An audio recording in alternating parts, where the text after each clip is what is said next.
I lent my sister $5K to cover her emergency bills. A week later, she was on Instagram, flashing designer bags. "Relax, you'll survive," she texted. I didn't respond. Just let her think she won. I wake up to 30 missed calls every morning. I never thought I'd be that guy posting on Reddit about family drama, but here I am staring at my phone like an idiot while my sister Lily's Instagram story plays on repeat. There she is, surrounded by Gucci bags, captioning it "Treat yourself," with money she swore she needed for emergency bills. Let me back up 3 weeks. It was around 11 p.m. when Lily called me, sobbing so hard I could barely understand her. Something about final notices, potential eviction, and how her landlord was being totally unreasonable. She needed $5,000 to catch up on bills and avoid getting kicked out of her apartment. "Please, Axel," she begged. "I don't know who else to ask. Mom and Dad are already helping with my car payments, and I can't bear to stress them out more. I'll pay you back from my next few paychecks, I promise." I sat there in my dark living room, watching my own reflection in the TV screen, feeling that familiar pull of Big Brother protection mode. Lily's always been the baby of the family, the one everyone rushes to help. But something felt off this time. "What happened to your savings?" I asked. "Didn't you just get that bonus you were bragging about last month?" "Medical bills," she said quickly. "Remember when I had that weird stomach thing? Insurance didn't cover everything, and then everything else just snowballed. I should have pressed harder. Should have asked for proof of these bills. Should have listened to that nagging voice in my head saying this didn't add up. But it was late, I was tired, and the thought of my little sister being evicted was too much to handle. "I'll transfer the money tonight," I said. "But Lily, I need this back. I'm not Mom and Dad. I can't just write this off." "Oh my God, thank you, you're literally saving my life," she was practically singing. "I'll start paying you back next month, I swear. $500 every month until it's done. You're the best brother ever." I sent the money immediately. She sent back a screenshot of her confirmation receipt, followed by a string of heart emojis and "I love yous." That should have been the end of it. Fast forward to today.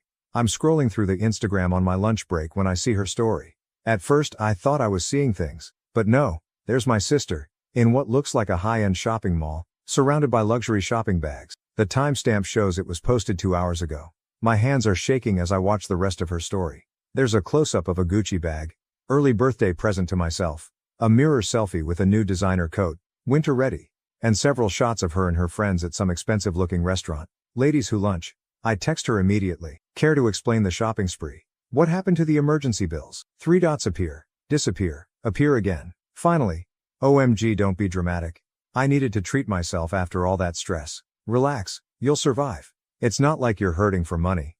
I stare at my phone, blood pounding in my ears. 10 years of working my ass off, living below my means, saving carefully, and my sister thinks that gives her the right to blow my money on designer bags. Another text from her. "Besides, I told you I'd pay you back. Why do you care what I spend it on? Not everything has to be about being responsible all the time."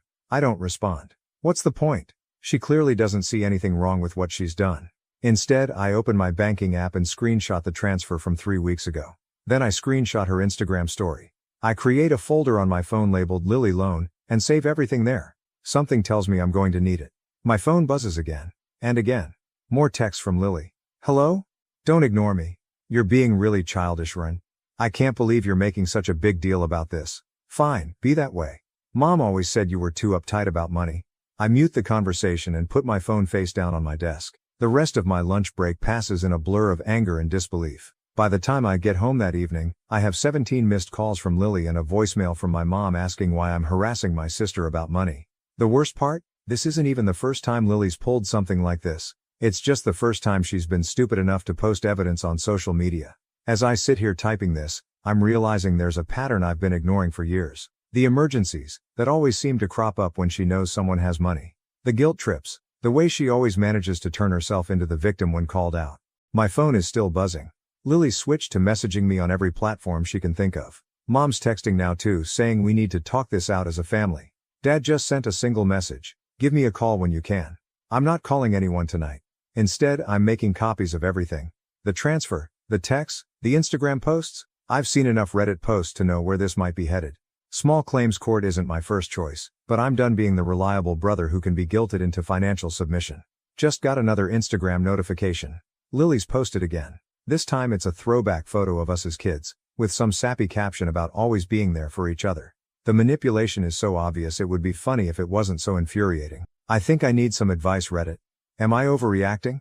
Should I just write this off as an expensive lesson about lending money to family? Or should I pursue this legally and risk blowing up my entire family dynamic? Because right now, all I can think about is how many more emergencies are in my sister's future, and how many more family members she's going to try to guilt into funding them. Update 1. First, thank you all for the overwhelming support on my last post. I wasn't expecting it to blow up like that. A lot has happened in the past week and none of it is good. Remember how I mentioned my cousin Abigail in the comments? Well, she reached out to me privately after seeing my post. Turned out she follows me on Reddit. Hey Abby. What she told me made my blood run cold. Apparently, Lily pulled almost the exact same stunt with her last year. Different emergency, same shopping spree aftermath. Abigail just never said anything because she was too embarrassed about falling for it. But that's not even the worst part. The day after my post, Lily showed up at my workplace, just walked right in during lunch hour, making a scene in the lobby. We need to talk about what you're doing to this family, she announced, loud enough for everyone to hear. I had to step outside with her to avoid making an even bigger spectacle. What I'm doing to the family? I asked her. You stole $5,000 from me. I didn't steal anything, she was almost shouting. You gave it to me, and now you're trying to turn everyone against me because you're jealous that I'm actually enjoying my life instead of being a boring hermit like you. That's when she dropped the bomb that Mom had offered to help her out with the money she owed me. Apparently, our parents are taking out a loan against their house to cover it. The same house they're still paying off. The same house they're supposed to be retiring in. I told Lily absolutely not. This wasn't about the money anymore. This was about her taking responsibility for once in her life. She stormed off, but not before telling me I was dead to her. Real mature. Later that night, our brother Josiah called. He's usually the neutral party in family disputes, but even he sounded tired. Mom's a mess, he said. She's convinced you're trying to ruin Lily's life over a little misunderstanding. Dad's not talking to anyone. And Lily, well, she's Lily. I asked him if he knew about Abigail. He went quiet for a moment. That's not all, he finally said. Remember Uncle Eli, the one who helped Lily with her car down payment last summer? Yeah, there was no car payment. She sold the car 2 months later and kept the money. The next day, Mom organized a family dinner to sort things out. I didn't want to go, but Josiah convinced me it would be worse if I didn't show up. He was wrong. The dinner started tense and went downhill from there. Dad sat at one end of the table, staring at his plate. Mom kept trying to play peacemaker while simultaneously guilting me about holding grudges. Lily spent the first 20 minutes on her phone, ignoring everyone. Then she started in on childhood grievances. You were always Mom and Dad's favorite, she said, putting her phone down. Everything was always so easy for you. Perfect grades, perfect job, perfect life. Do you know how hard it is being your sister? Nothing I do is ever good enough. I couldn't believe what I was hearing. This isn't about childhood favorites, Lily. This is about you lying to get money from me and then spending it on designer bags. See? She turned to Mom, tears starting. He's always looked down on me like this. Always judging how I spend my money. My money, I corrected her. You spent my money. Oh please, like you can't afford it. You're just mad because for once I'm not living by your rules. That's when Dad finally spoke up. Lily, enough. His voice was quiet but firm. What you did was wrong, period. The look of betrayal on Lily's face would have been comical if it wasn't so sad. She turned to Mom, expecting backup, but even Mom was looking uncomfortable now. I can't believe this, Lily said, standing up. You're all against me. Fine, fine. I don't need any of you. She grabbed her bag, Gucci, naturally, and stormed out. Mom started to get up to follow her, but Dad stopped her with a hand on her arm. Let her go, he said. This has gone on long enough. The rest of dinner was silent and awkward. As I was leaving, Dad pulled me aside. I'm filing the small claims court paperwork tomorrow, he said quietly. I know you've been thinking about it. I'll be your witness. I started to protest, but he cut me off. Son, sometimes loving someone means letting them face consequences. Your mother won't like it, but she'll understand eventually. That was 3 days ago. This morning, I got served with screenshots of every embarrassing photo, text message, and social media post Lily could find from the past decade. She's threatening to expose me if I don't drop the whole thing. The messages range from mildly embarrassing high school stuff to completely fabricated stories about things I supposedly did. Josiah says she's sent similar threats to Dad. Abigail's gotten them too, just for talking to me. Even our youngest cousin got a message asking for dirt on me. I'm not backing down. The small claims paperwork is filed, and I have a folder full of evidence that would make any judge's job pretty straightforward. But I have to admit, watching my family tear itself apart over this is harder than I expected. The weirdest part? In between the threats and tantrums, Lily keeps posting these sugary sweet throwback photos on Instagram. Family is everything, she captions them, like she's not simultaneously trying to destroy everyone who won't enable her anymore. I guess my question now is, How do you handle someone who sees themselves as the victim even while they're actively victimizing others? Because at this point, I'm not sure if winning in court will fix anything at all. Update 2. I genuinely thought this situation couldn't get more absurd. Then I woke up to a voice note from Lily this morning that had me questioning reality. Hey, so I've been thinking, she started, sounding unusually chipper. I know you're upset about the money thing, but I actually have a really amazing opportunity for you. I have over 50K followers now, and my engagement rate is literally insane. I could promote your work to my audience. That's like way more valuable than $5K if you think about it. We could just call it even. I played it 3 times to make sure I wasn't hallucinating. Then I did something I probably shouldn't have. I actually looked into her Instagram analytics. Turns out my cousin Josiah works in social media and has access to tools that can analyze accounts. What we found was interesting. Of Lily's 50K followers, about 40K were bought. The engagement? Mostly bot accounts and comment pods. Her real audience is maybe 2,000 people, tops. And most of them are other wannabe influencers doing follow for follow. But here's where it gets better. While Josiah was looking into this, he discovered something else. Lily has been running what she calls a consulting business, charging aspiring influencers hundreds of dollars for social media growth strategies. Her entire business model is basically selling the same fake follower packages she used on her own account, marked up by 300%. I didn't respond to her voice note. Instead, I forwarded it to Dad, who's been collecting evidence for the small claims case. He called me immediately. Your brother Eli found something else, he said, sounding exhausted. Remember that investment opportunity Lily was pushing at Christmas? The one where she was promising everyone 30% returns. I remembered. She'd tried to get me to invest $10K in some exclusive marketing collective. I'd declined. Apparently, others hadn't been so lucky. We spent the next hour on a 3-way call with Eli, piecing together a pattern that made my stomach turn. The designer bags weren't just about shopping addiction. They were props. Props for an image she was selling to scam people out of money. Mom still doesn't want to believe it. She showed up at my place yesterday, tears in her eyes, holding a photo album from when we were kids. Look at her here, she said, pointing to a picture of 6-year-old Lily in a princess costume. She was such a sweet girl. Where did we go wrong? I didn't have the heart to tell her that the sweet girl had just DM'd me threatening to tell everyone about my secret gambling addiction, which doesn't exist, if I didn't drop the court case. Speaking of the court case, we had our first hearing date set. Lily's response was to post a 10-minute Instagram story about toxic family members and financial abuse. She even threw in some vague hints about childhood trauma she's not ready to talk about yet. Then came the emails. Pages and pages of business proposals, each more delusional than the last. She'd promote my brand. She'd make me an Instagram success story. She'd feature me in her upcoming masterclass on abundance mindset, only $997 for early birds. Josiah tried to intervene again. He set up a meeting at a coffee shop, thinking neutral territory might help. Lily showed up 2 hours late, carrying a new Chanel bag. Oh, it's just borrowed from a brand partnership I'm doing, she said when she caught me looking at it. The price tag was still partially visible under the strap. She spent the entire meeting pitching her latest scheme, a luxury lifestyle coaching program she wants to launch. All she needs is a small investment of $15K.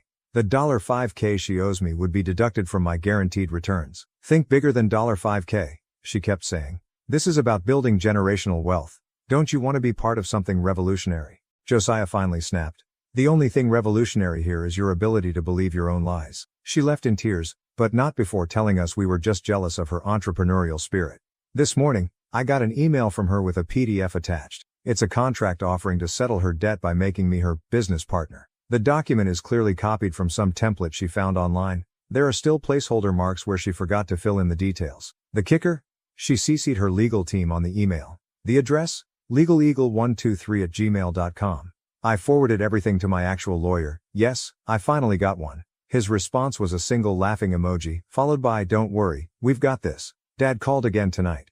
Apparently, Lily's now claiming she's going to represent herself in court because the legal system is rigged against entrepreneurs. She's been watching YouTube videos about sovereign citizens and keeps talking about maritime law. Part of me wants to laugh. The other part remembers that this is my sister, someone I used to share secrets with, someone I once carried on my shoulders so she could see fireworks better at county fairs. But then I see new comments appearing under my old Instagram posts. This user is known for financial fraud.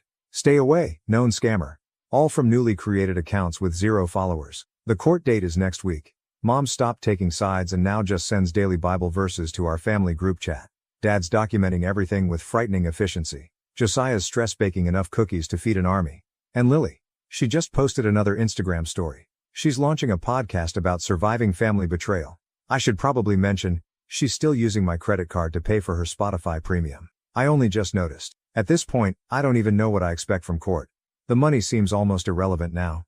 What I really want is answers, but I'm starting to realize those might be more expensive than $5,000. Finally, update. Sometimes karma needs a little push. Yesterday was court day. Lily didn't show up, at least not at first. Her Instagram story showed her getting a spa treatment to cleanse the negative energy before facing her oppressors. She finally arrived 2 hours late, wearing sunglasses inside and carrying what I now know was a fake Birkin bag. But I'm getting ahead of myself. Let me start with what happened the night before court. Remember how I mentioned Josiah works in social media?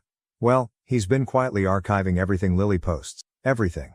Including the private close friends stories she thought were only visible to her inner circle. That's how we caught her bragging about her foolproof system for manipulating family members. But here's the real kicker. Dad's friend who's retired from the FBI, he didn't actually retire. He's still active. And it turns out Lily's little consulting business caught some attention when multiple reports of wire fraud started rolling in. I didn't plan for any of this. I just wanted my money back. But when Dad's friend asked if I'd be willing to help build a case, I didn't hesitate. All those Instagram DMs where she's been selling fake follower packages, forwarded. The masterclass payments she's been collecting through fake business accounts, documented. That investment collective she pitched at Christmas, every email preserved. The small claims court judge took one look at our evidence and said, "There's a lot more here than $5,000. He wasn't wrong. Lily walked into that courtroom thinking she was facing a simple civil suit. Instead, she found 2 federal agents waiting with a warrant. Turns out running a pyramid scheme through Instagram isn't just morally bankrupt, it's federal wire fraud. The look on her face when they approached? Priceless. She tried to bolt, but those 5-inch Louboutins, probably fake, didn't get her very far. "This is harassment," she screamed as they read her rights. "I'm an entrepreneur. I'm helping people build wealth. Axel, tell them." I didn't say a word. Just watched as they confiscated her phone, her precious phone with all her business records still intact. Mom wasn't there. She couldn't handle it. But Dad stood right beside me, face set like stone. Josiah was on my other side, quietly filming everything. "For evidence," he said. "And maybe a little for satisfaction." The federal agents found over $200,000 in fraudulent transactions. Minimum. They're still digging. That emergency she needed my $5K for. It was to cover payments to people who were threatening to report her previous scams. The designer bags? Mostly fake she was selling as real. The brand partnerships she bragged about? Complete fabrication. Even her apartment, the one she was supposedly getting evicted from, wasn't actually hers. She'd been subletting it illegally while collecting rent from 3 other people for the same space. Here's my favorite part. Remember that podcast she launched about surviving family betrayal? The FBI is using it as evidence. Turns out confessing to financial crimes on a public platform isn't the smartest move. After they took her away, her lawyer, a real one this time, court appointed, approached us about making a deal. Dad shut that down fast. The time for deals was before she tried to destroy her brother's reputation. My aunt called this morning, crying. Apparently, Lily scammed her out of $25,000 for an exclusive luxury travel club that doesn't exist. She's not the only one. We're finding new victims every day. Family, friends, followers. No one was off limits. The federal investigation is ongoing, but they're already talking about years, not months. And fines? Let's just say that $5K she owes me is the least of her worries now. Mom finally stopped sending Bible verses. Now she's in therapy, trying to understand how she missed the signs for so long. Dad's been quiet, but he did say one thing that stuck with me. Sometimes the kindest thing you can do is let someone face consequences. Lily's Instagram is still up, but it's being run by the feds now. They're using it to find more victims. The comments section is enlightening. Turns out I wasn't the only brother she tried to scam. Just the only one who didn't let her get away with it. Some family members think I went too far. They say I could have handled it privately, kept it in the family. But that's exactly the kind of thinking that let her get away with this for so long. The same day they arrested her, I got a notification that she'd tried to log into my Netflix account. Even in handcuffs, she was still trying to take whatever she could get. Yesterday, I changed all my passwords, froze my credit, and blocked her on every platform. Then I took myself out to dinner with the money I would have spent on her birthday gift next month. The restaurant had a sign on the wall, "No refunds for bad decisions." I took a picture and sent it to our family group chat. Dad replied with a thumbs up. Mom left the chat. Josiah asked if I feel bad about how things turned out. I don't. Some people only learn when the consequences are bigger than their excuses. As for the $5K, I'm donating it to a non-profit that educates people about social media scams. Seems fitting. Lily's court date is set for next month. I'll be there, front row. Not because I need to see her face consequences, But because I want her to see mine when she realizes that her biggest mistake wasn't scamming me. It was thinking I wouldn't fight back.